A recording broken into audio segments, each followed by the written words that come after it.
ধন্যবাদ। আমি মুদ্রা আছি ভোলার পুরো কাঠালি ৮ নং ওয়ার্ড বিদ্যুনিবাসের। এই বিদ্যুনিবাসের প্রতিষ্ঠাতা নিজামুদ্দিন আহমেদ, নিজাম হাসিনা ফাউন্ডেশন। এখানে এসে আমি বিদ্যুনিবাসের বিদ্যা বাবাদের সাথে কথা বলে জানতে পেরেছি, তারা আমাকে জানিয়েছেন যে পবিত্র মাহে রমজান শেষে তারা ঈদের দিন খুব অনেকের আশা ছিল পরিবার পরিজনের সাথে ঈদ করবেন, তবুও তাদের ভাগ্যের কি পরিহাস, তারা পরিবার পরিজনের সাথে ঈদ করাটা ভাগ্য জুটেনি। এখানে এসে অনেক বাবাদের সাথে আমি কথা বলে জানতে পেরেছি তাদের দুঃখ কষ্ট বেদনা নিয়ে বছরের পর বছর দিনের পর দিন এখানে পার করছেন। তাদের খুব ইচ্ছা ছিল, আমাকে জানিয়েছেন, তাদের নাইনাতকুর স্ত্রী বাচ্চা ছেলে মেয়ে সবার সাথে ঈদ করার ছিল, তারপরেও তারা পরিবার পরিজনের সাথে ঈদ করতে পারেনি। এমনটাই আমাকে এখানে বিদ্যানিবাসের বিদ্যা বাবারা আমাকে জানিয়েছেন। আমরা সন্তানের জন্য বাবা যেই পরিশ্রম অকালান্ত পরিশ্রম করে আসছেন, বুড়া বয়সে তাদের সন্তানরা এভাবে বিদ্যুনিবাসে বাবাদেরকে রেখে যান। বিশ্বমানের থার্মিক্স রড, সালাম স্টিল থার্মিক্স, দেশের একমাত্র থার্মিক্স রড। এটা হলো আমাদের বড় একটা বাবাদের কষ্ট বেদনাদায়ক কথা, যে তারা আজও বিদ্যুনিবাসে এভাবে ঈদ পার করতে হয়।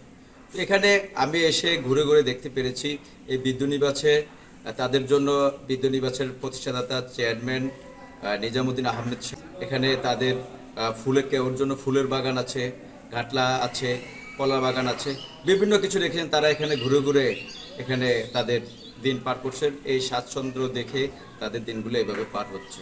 এই সর্বশেষ মোহাম্মদ ফরিদুল ইসলাম, এটিএন নিউজ, ভোলা। আমার ছেলেরা আছে ঢাকা গার্মেন্টসে আছে, ছেলেরা আমার কোনো খোঁজখবর নেয় না। আমার একটা আবিয়াতি মেয়ে আছে বাড়িতে, আমার এই মেয়েটার জন্যই আমার খুব টেনশন হয়। আমি একজনের কাছে রাইকিয়া এরপর আমি রোজার মাস আমি বৃদ্ধাশ্রমে আইছি। আজকে আমি এখানে ভালোই কাটছি, আমি ঈদগাহে নামাজও পড়ছি, কিন্তু মেয়ের টেনশনটা আমার বারবারই আসতেছে, মেয়ের কথা খুব বারবারই মন পড়তেছে, কিন্তু আমি আছি, ভালোই আছি। আমরা তো এইখানে থাকছি, এখানে আমাদের ভালো লাগে। বাড়িতে তো ছেলে পেলে আমাদেরকে খোঁজ খবর নেয় না। বছরের শেষ একবার আইসে ঈদ মোবারক, জামা কাপড় নতুন গায়ে দিয়ে গেছি, দুলার মতন দেখা যায়। ভাই থাকলে সকালে নাস্তা খেয়ে চলে গেছি সবাই, আবার গলাগলি ব্যাগ বই একসাথে আইসি। দুপুরবেলা আবার কিছু মতো যা থাকে তোর করবো মালিকে খাইয়া আলহামদুলিল্লাহ। এরা নাই হেগো কথা কই লাভ আছে, এখানে করছি আমরা ফার্স্ট ভাই খুব ভালোই লাগে। আজকে মনে করো 1 মাস পুরা রোজা রয়েছি, তো আজকাল কি হারানো রোজা সে খুব সুন্দর লাগছে, খাইতে লইতে চলতে ফিরতে। রোজা গেল গা, রোজার জন্য একটা আফসোস লাগে। বললে কি করুন, তারা থাকে ঢাকা, আমি থাকি দেশে, এ থাকে কোনো লাভ হইব? যখন ফার্স্ট ভাই লই চলছি ঈদে যথেষ্ট। খোঁজখবর নিলে তো এখানে যাইতাম, কিংবা হেবারে আইতো, আসে নাই, যাইও না, খবর নাই, কি করো? থাকো পথে তারা থাকে, আমার পথে আমি থাকি, আল্লাহ রাখে।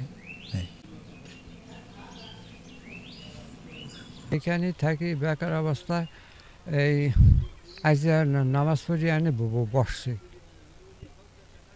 নামাজ পড়িয়া বসছি, একটু মন খারাপ হয়ে যায়, পেটে কষ্ট পাই।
Gracias.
এটিয়ে বলো